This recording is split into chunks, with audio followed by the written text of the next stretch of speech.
Süfrem bol olanda kapım açıktı. Meclisin başında can diyenlerim, çöreği bölende kardeşim olup benimle her derdi ten bölenlerim. İndiki bəxtimin yüzü dönübdü, salamı minnetle alıp gedirsiz.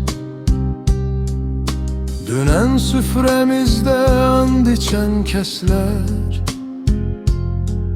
bugün yadlar kimi bakıp gedirsiz. Hani o and içi vefa diyenler, süfrem boşalanda çıkıp gidenler.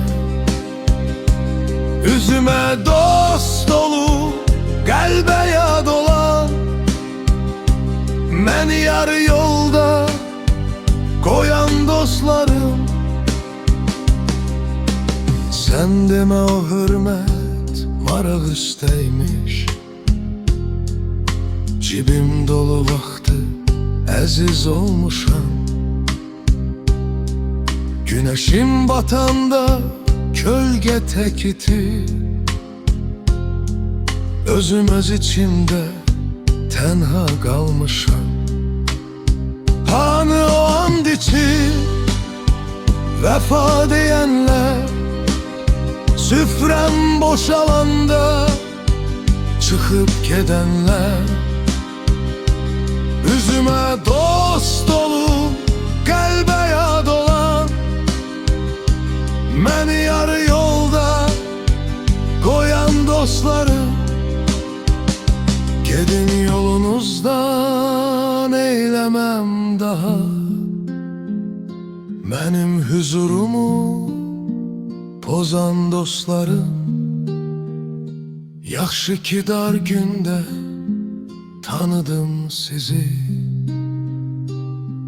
beni diri diri kazan dostlarım. Hani o and içi vefa diyenler, süfrem boşalanda çıkıp gidenler. Üzüme dost dolu, kalbe yad olan, beni yarı yolda koyan dostlar.